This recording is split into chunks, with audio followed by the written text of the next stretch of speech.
Hello designers, in our previous video I showed you how to create this infinite auto scrolling animation. If you're not checked it, here's the video to it.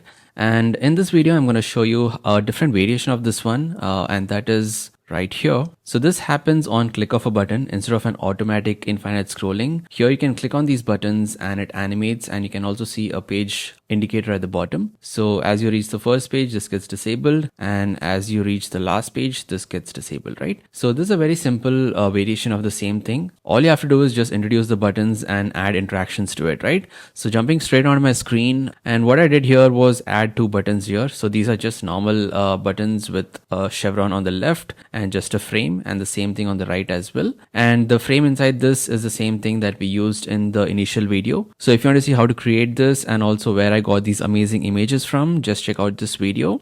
And here it's just a collection of images inside a frame, right? So you can see that there are a couple of images inside this, and if I select it, go inside, right? So if I select this and go inside, here you can see that there are a lot of images in this, and it's placed at the beginning here, so the rest of the content gets clipped off, right? So that is because the clip content is enabled. If you can see the design tab right here, it's enabled. If I remove it, you can see the rest of the images. And then you have the left and the right buttons as I mentioned. And now let's create the bottom page indicator as well, right? So for that, I'm just going to use a basic rectangle tool. I'm just going to create something like this and increase the rounded corners to a 30 or 40. And now just duplicate the same thing. I'm just copy pasting the same one, and at the same position just resize it to something like this, right? So it's 3 pages, so something like a 1/3. And then I'm just gonna pick some color from right here, and that becomes your indicator, right? Indicating that it's on the first page.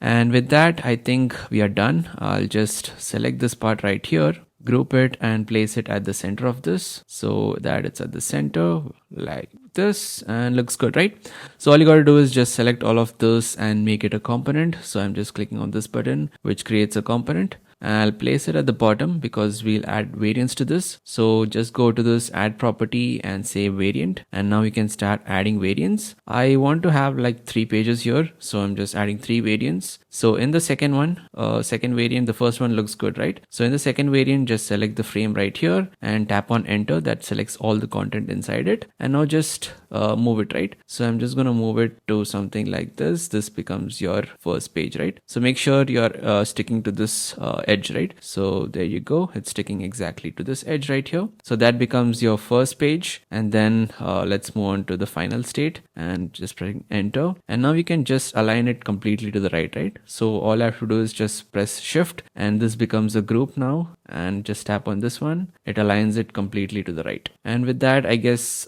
we have the pages set, and now we got to do is set the page indicator. So in this case, which is the second state, it has to come to the center. So I'm just going to press on center align, comes to the center. And in the third variant, just align it completely to the right. So I'm just tapping on the right align, and with that the page indicators also seem to be good. Now all I got to do is just set the interactions, right? So I'm going to go to the prototype tab, and in the first variant, on click of the right button, just drag a link to the next variant. So that's on click, change to variant 2, smart animate 600 or 650 milliseconds should be good. And with that, we have the interaction set. Now just tap on the second right arrow in the second variant, just drag it to the next one, and the same settings get applied. You don't have to do anything. And now from the third variant, like that, the third page, you want to go back to the second page, right? So click on the left arrow right here and drag a link to the second variant, so that when you click on left, it comes back to the previous page with the same settings. Same thing repeating with this one as well. So this one is dragged to the first one and with the same settings, right? And now one thing we have to do is that once you're on the first page, right, there's nothing for you to go to the left, right?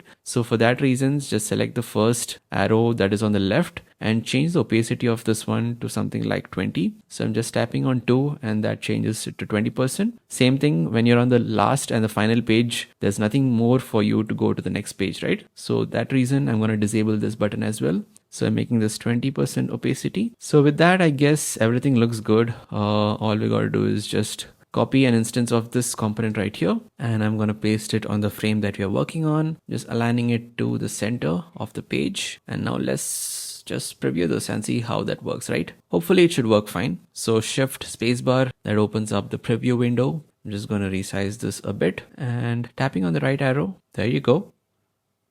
Works well. So that's it. So once you're on the first page, this arrow gets disabled, and once you're on the last page, this one gets disabled. Your page indicator also works well. So there you go, guys. That's how you create this on button click image scroller. So this action happens on click, and if you want the one that we saw previously, that is an infinite scroll which is automatic in nature, so you just run the prototype and it starts scrolling immediately and it loops forever, right? So for that video, just check this link on the top. And yeah, that's it for this video. I hope you liked it, and if you want to watch more such Figma tutorials, definitely subscribe. And as always, thanks for watching. I'll catch you in the next one.